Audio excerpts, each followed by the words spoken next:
জুবিনদাৰ বিষয়ে কথা পাতিলে আচলতে সকলোৰে হৈছে কথা পাতিবলৈ অসুবিধা অকণমান বহুত স্মৃতি আছে সেইবোৰে মনলৈ আহে গতিকে সেইটো কাৰণে কথা পাতিব পৰা বৰ অকণমান কণ্ডিশ্যনত নাই যদিও আমি সকলোৱে বিচাৰিছোঁ ইতিমধ্যে আমি এপিল কৰা হৈছে আমি সাইন কৰিছোঁ সকলোৱে দিছোঁ আমাৰ সকলোৰে মৰমৰ শিল্পী আমি সকলোৱে হেৰুৱাইছোঁ গতিকে আমি জাষ্টিচ বিচাৰিছোঁ সকলোৱে বিচাৰিছোঁ ময়ো বিচাৰিছোঁ মুখ্যমন্ত্ৰী ডাঙৰীয়াৰ ওপৰত আমাৰ আস্থা আছে আমাৰ গোটেই ন্যায় ব্যৱস্থাৰ ওপৰত আমাৰ আস্থা আছে যে আমি জাষ্টিচ নিশ্চয় পাম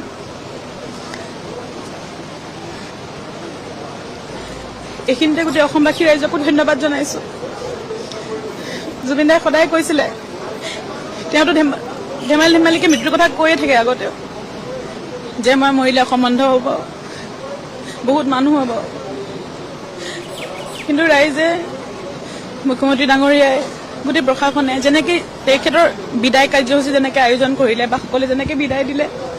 মই ভাবোঁ জুবিনদা যথেষ্ট সুখী তেখেতে বিচৰা মতেই গৈছে তাৰ বাবে আমি সকলোকে ধন্যবাদ জনাইছোঁ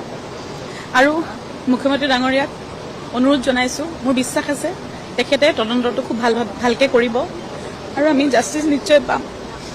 সেইখিনি কথা আচলতে তেওঁলোকে এতিয়া মানে আমি এতিয়া সেইখিনিতো জুবিনদাৰ পইচা পাতিৰ কথাটোতো একো নাজানো সেইখিনি কথা এতিয়া যিহেতু তদন্তটো হ'ব গোটেইখিনি ভালকৈ হোৱাটো সেইটো কাৰণে আমি বিচাৰিছোঁ তদন্তটো হ'লে ভালকৈ গোটেইখিনি কথা ওলাই পৰিব আচলতে তেতিয়াই গম পাম খালি SIT মানে ইতিমধ্যে মানে গঠন কৰা হৈছে বুলি গম পাইছোঁ গতিকে সেইটোৱে কৈছোঁ আৰু যে অনুৰোধ কৰিছোঁ যে গোটেইখিনি যাতে তদন্তটো ভালকৈ হয় জাষ্টিচ যাতে আমি পাওঁ আৰু গোটেই অসমবাসী ৰাইজ গোটেই পৰিয়ালটোৰ লগত আছে আপোনালোকে সাহস হৈ সদায় যেন থাকে তাৰে কামনা কৰিছোঁ মেনেজমেণ্টত সেইটো আছে বহুত বছৰৰ পৰা ইনফেক্ট তেনেকৈ একেটা মেনেজমেণ্টতে চলি আছে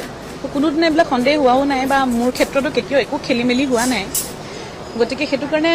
তেনেকুৱা সন্দেহৰ কথা আচলতে কেতিয়াও অহাই নাছিলে এনেকুৱা ধৰণৰ একো কথাই নাই কেতিয়াও কাৰণ যিহেতু মোৰ ইমান দিনে চাই আছে টকা পইচা হওক যিয়ে নহওক একো খেলি মেলি পোৱা নাই আজিলৈকে কিন্তু যে প্ৰশ্ন এটা উত্থাপন হৈছে তাৰ উত্তৰ আমাক সকলোকে লাগিব গতিকে তদন্তটো হ'ব লাগে সেইটো নিশ্চয়কৈ হ'ব লাগে আৰু মিডিয়াকো ধন্যবাদ জনাইছোঁ আপোনালোকে দিনে ৰাতি ইয়াতে থাকি পৰিয়ালটোৰ লগত থাকি এই যোনটো এটা মানে এই সময়খিনিত আৰু গোটেইখিনি আপোনালোক সহভাগী হৈ আছে সকলোকে বহুত ধন্যবাদ জনাইছোঁ তেওঁ কিন্তু এতিয়ালৈকে আৰু সহযোগ কৰা নাই আত্মগোপন কৰি আছে এতিয়াও আপোনালোকে যিমানখিনি জানে আমি সিমানখিনিয়ে গম পাওঁ তাতকৈ বেছি একো গম পোৱা নাই গতিকে মই এতিয়া এইটো মুহূৰ্তত এটা কথাই ক'ব পাৰিম আমি সকলোৱে সেইটোৱে বিচাৰিছোঁ মাননীয় মুখ্যমন্ত্ৰী ডাঙৰীয়াৰ আগত গোটেই প্ৰশাসনৰ আগত যে তদন্তটো ভালকৈ হ'ব লাগে জাষ্টিচ আমি পাব লাগে গতিকে এইখিনি মুহূৰ্তত আৰু তাতকৈ বেছি ক'ব পৰা অৱস্থাটো নাই আৰু ইমান বেছি মই গমো পোৱা নাই